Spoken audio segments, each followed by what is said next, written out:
Welcome, everyone. Today, my guest is Managing Editor James Kleimann to give us an update on the commission lawsuits, which seem to be multiplying by the day. James, welcome back to the podcast. Hey, good to be back, Sarah. Thanks for having me.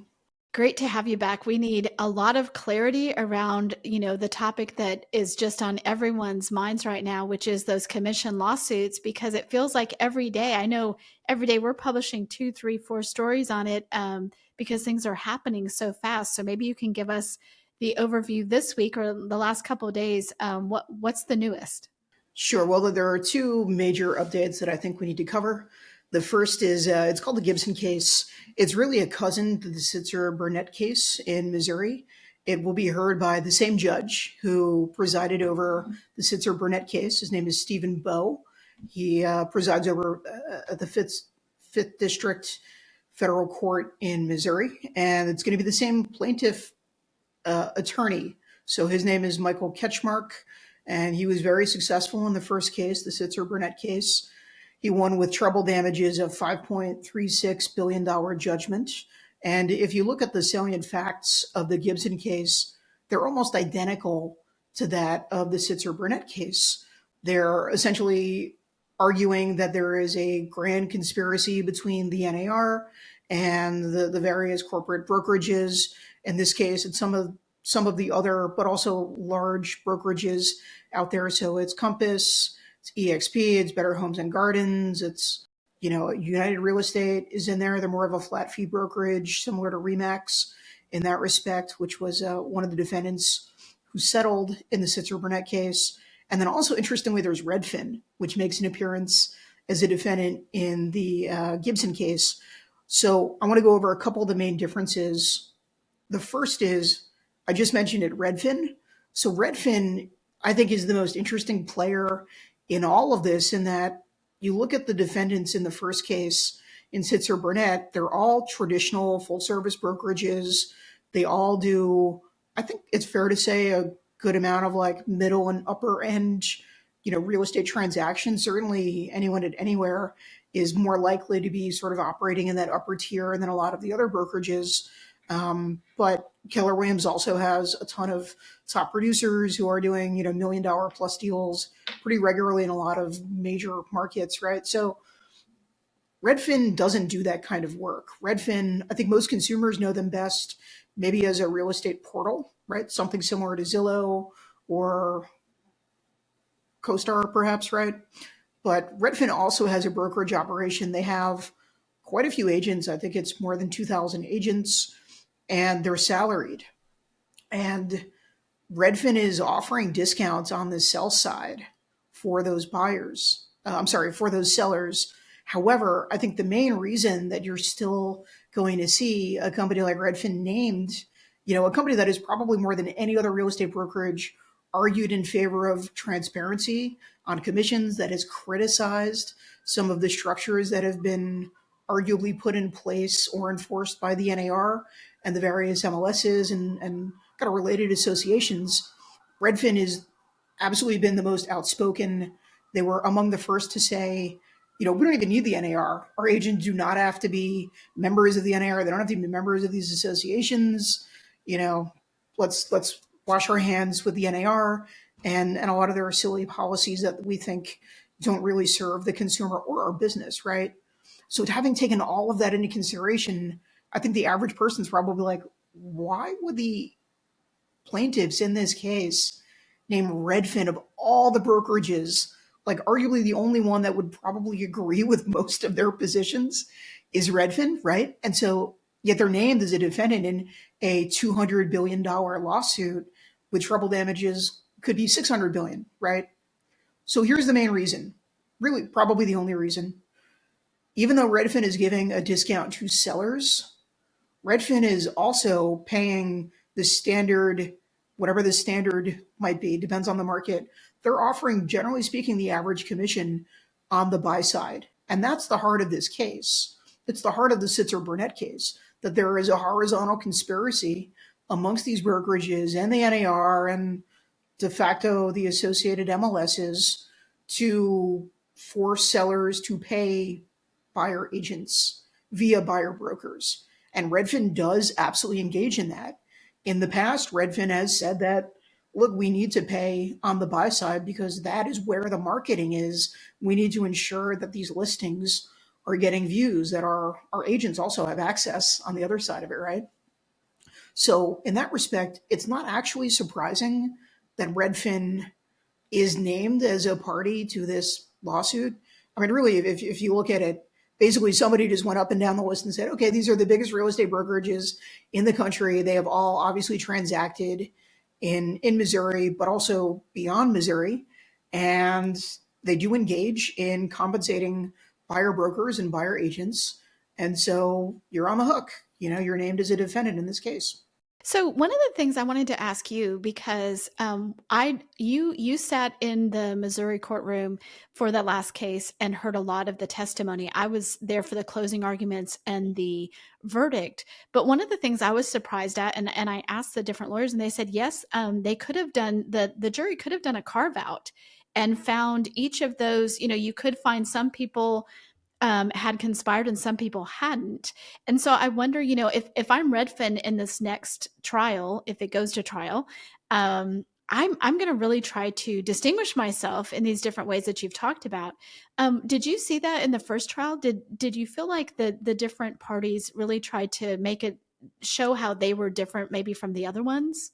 I didn't see a heck of a lot of distinction in the arguments that Keller Williams and Berkshire Hathaway Home Services made. I mean, they basically argued, I think, in my view, credibly, that there is no conspiracy because they have never had any conversations of this nature with the NAR or even, you know, at the broker level, right? They would basically say the managing broker at whatever franchise this is, they make those decisions, you know, and like, yes, it may be in fact the case that the average Keller Williams agent is making, you know, 2.5% or whatever it is, but that's not because Gary Keller said, I need all of these agents to be making 2.5%. And I talked to Gino Blafari and he agreed with me. And like, these are also, you know, people that have not really participated much in the NAR. So I found it difficult to prove that there was a conspiracy. And I've argued pretty consistently in, you know, throughout this trial and after the verdict that the jury recognized a pattern and said all of these individual companies and organizations have in effect, I mean, the word of the plaintiff would be colluded, if not conspired. And that in terms of practice, what you see is the stickiness in commissions.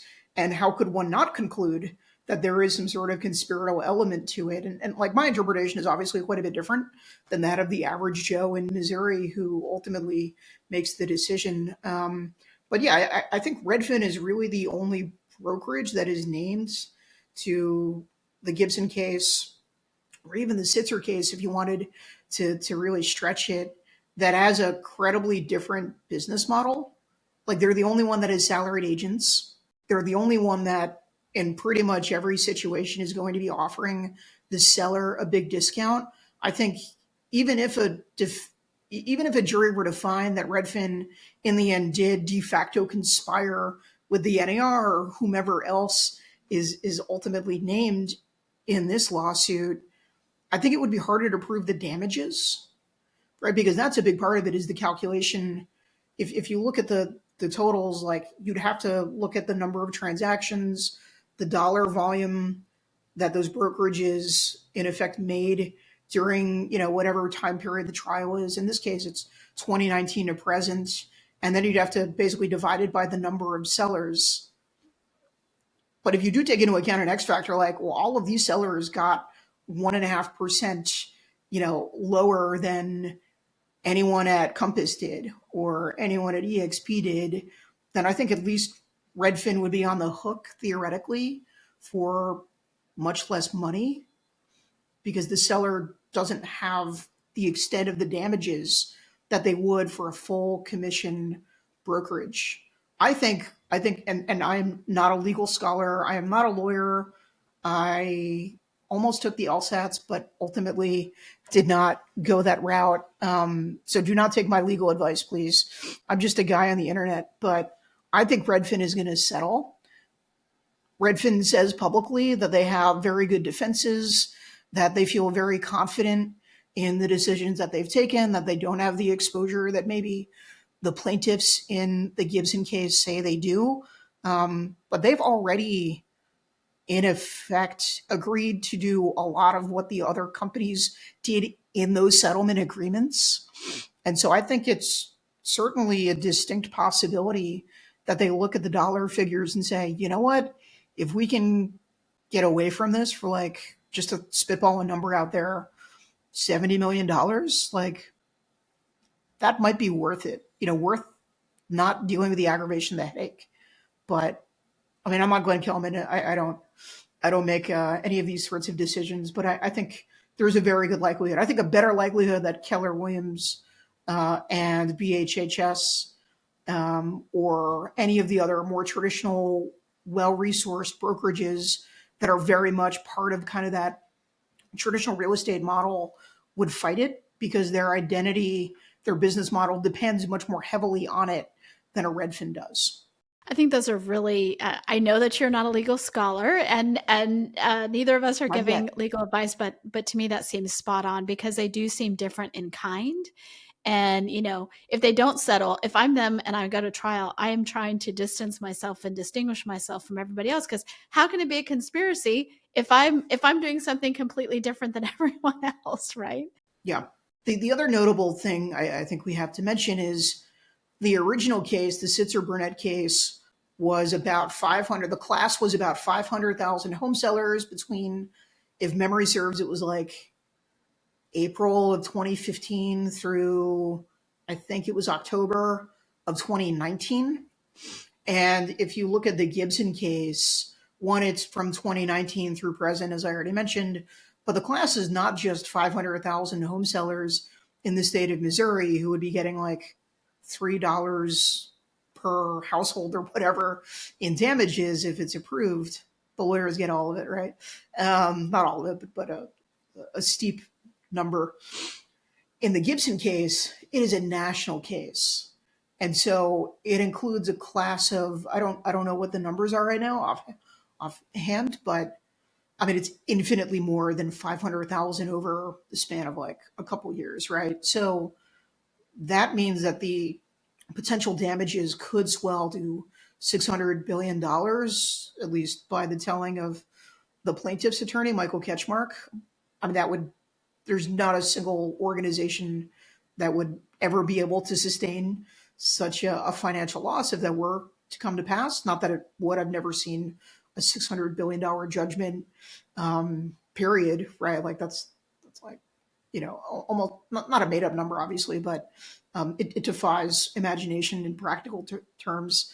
But they would certainly be extracting a much bigger pound of flesh in settlements as well, right? Because you have to assume that they're looking more than just Missouri. They're looking at more than just Illinois, where two of the other cases are located.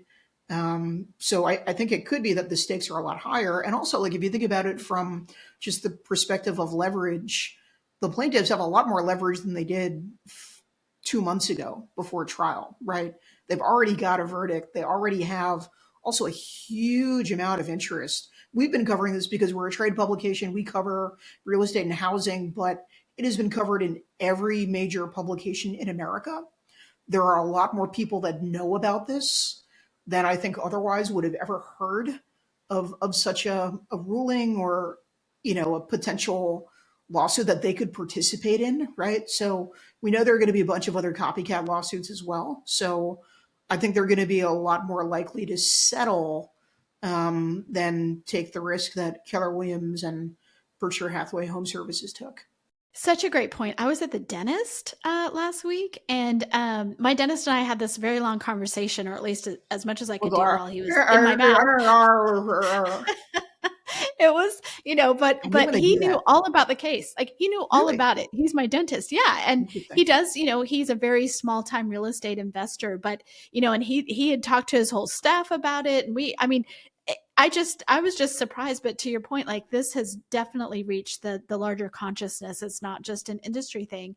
And I think, part of it is if they're going to have this bigger class, which obviously you said so much bigger, then that's a shift for the defense and for the plaintiff's attorneys, because one of the things Catchmark did in the closing was talk about, imagine the plaintiffs, walking down this farm road and opening their mailbox and getting this refund that they, deserve and all that kind of stuff. And I'm like, if I'm the defendant's lawyers, I'm like, listen, here's how much everyone's going to get, and that guy over there, he's making X number of millions of dollars off of this. Let's get right Right. to the point, And it's also like, it's not just your farm person, it's not your their neighbors, the Missouri people, the people sitting in the front row, the plaintiffs. So I expect to see some differences, and maybe people are pouring over that trial and being like, here's what we're going to do different this time.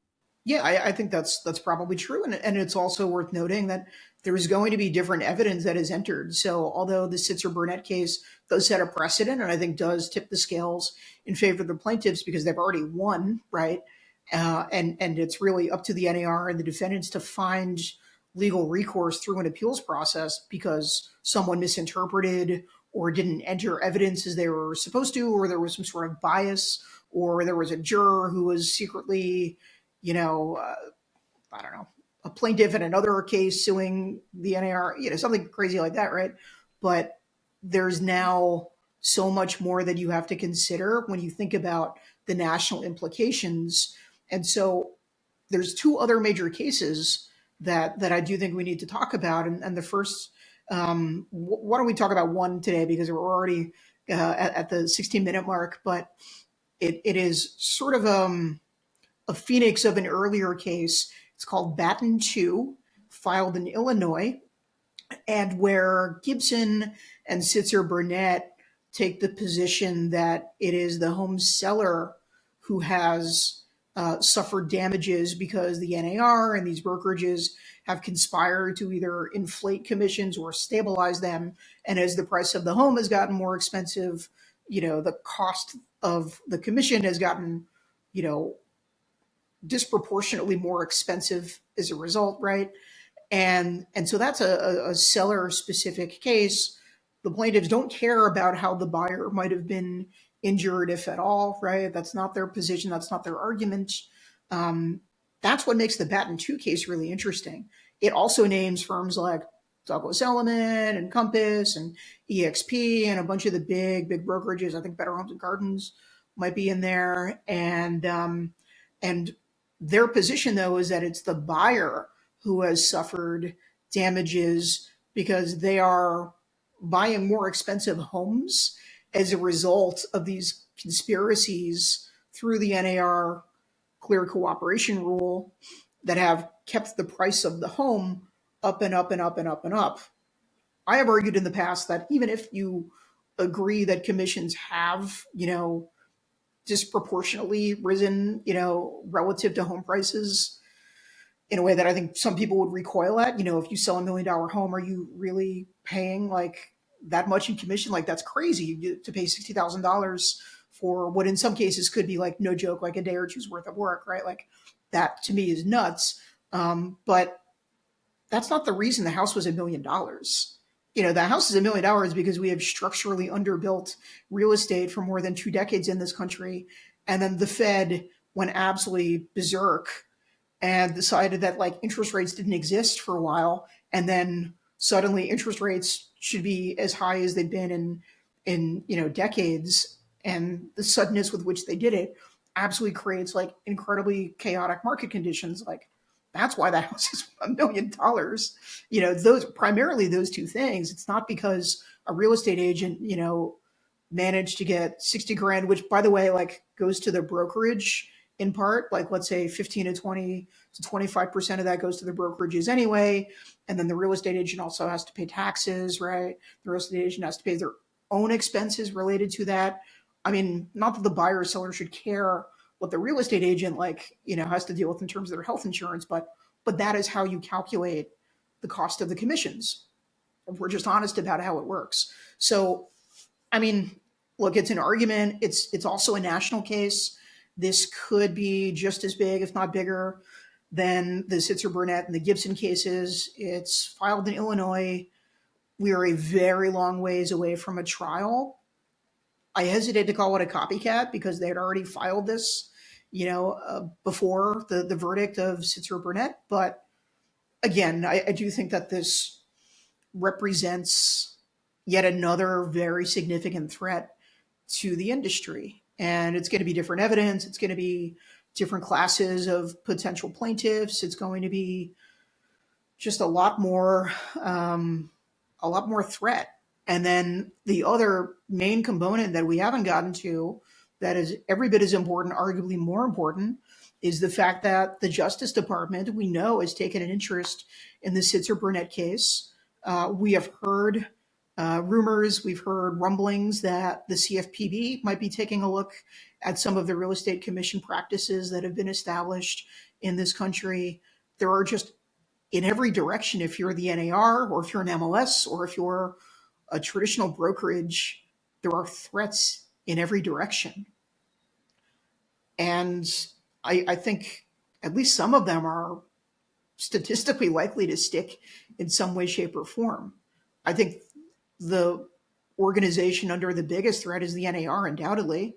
By the way, Donna Gland just announced that she is retiring. She's the head of HR at the NAR, which has had, quite a few public relations disasters, even accepting their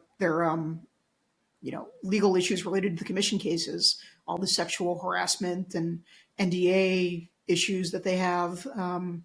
Certainly it's an organization that I think one could envision in a couple years. Maybe they run out of money trying to appeal these cases, right? Because we're only talking about the bonding in the Sitzer-Burnett case, which could be hundreds of millions of dollars. What if they lose another case? What if they lose Gibson? What if they lose, the Batton case? They don't have enough money. Like, they literally wouldn't have enough money to appeal any of those other cases. So maybe the NAR needs to be torn down and reformed in another version. Maybe they end up not being able to provide the advocacy that the industry says it needs. So I think that is probably the biggest domino.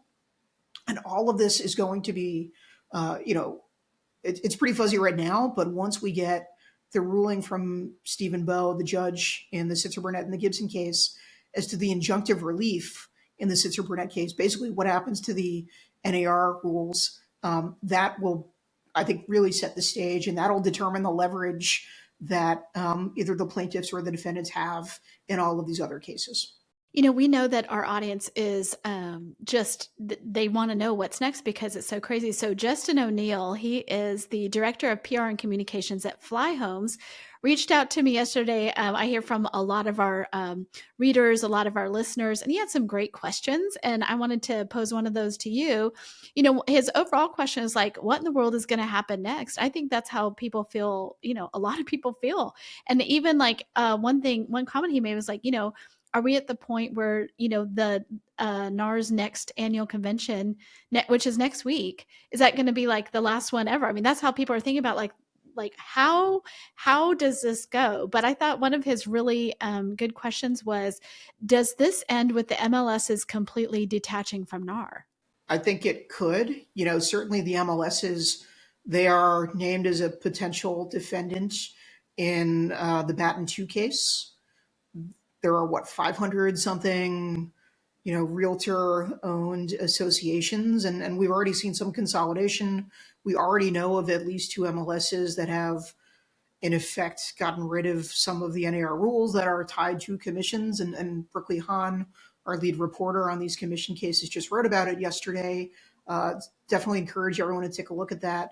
The MLSs say that they're always going to have the value because in the end, I think if we're honest with ourselves, most of the people who join the NAR do so not because they have some great interest or love of, professional development opportunities or training or whatever. They do it because they need to access the MLS. And if you continue to keep the assumption that as a practice, a selling agent or the seller themselves, somebody on the sell side, depending on, the legalities, compensates a buyer's agent, and that is a good practice because you are incentivizing them to bring clients who would be interested in owning that home. That is still a good practice, regardless of what happens with the NAR, regardless of what happens with their rules, assuming that the law in the land is that it is acceptable for a seller, maybe through a concession, maybe through something else, is able to pay the buyer's agent. I still think that is going to continue. And I don't think the MLS is any weaker as long as people still see the value in that. They may not see the value in that for every transaction. It might be that whereas now we have what I think it's like 90% of transactions, essentially use that more traditional system. It could be that, the people who are getting the less expensive homes that are first time home buyers that need down payment assistance or need an FHA loan or, are struggling to make it, don't have the money, don't have the leverage to force a seller to or incentivize a seller to pay their agent or representative, or they don't even have one, right? I think in a lot of those cases, maybe some of those cases won't have, that traditional, cooperative compensation practice. Well, that's not a huge segment of the market either, right? We're talking about maybe going from 90% to like 75%, maybe 80%. And it doesn't like happen in a flash either, right? Like real estate is such a slow thing. Even in like the fastest home transactions that we covered during the crazy days of the pandemic when there were people who were bidding like $300,000 over ask in Nashville, right? Like, you think those closed in like 3 weeks? Like, no, it probably took a lot longer than that even. So, these things take a while to kind of evolve. And so I think the agent is still very much going to be a vital part of the transaction. I think the NAR and the kind of hold that they have over the MLSs through the rules that the MLSs are required to follow, I think that hold could be broken in the next year or two. I think the NAR will, even if it loses in these court cases, reform into some sort of an advocacy group because the real estate brokers and the agents still have a very strong political voice. And you have what, 2.5 million agents and appraisers and commercial brokers, and they're in every community in America. And they have fought for a lot of very important issues in real estate and been very successful in some of those. So maybe it becomes like a super PAC, right? Maybe there's another form that the NAR kind of, morphs into. But I think it is a very distinct possibility that the NAR, as we know it, is both sort of a policymaker, de facto regulator, or like self-regulator of the industry, and then also this very powerful political entity that, as a lobbying might, could no longer be that really, self-policing entity going forward. Boy, that's a really good. Let me start that over. That makes a lot of sense. And I appreciate you taking one of our listeners' questions. We love to hear from people. We can't get to them I'd love to all. hear more.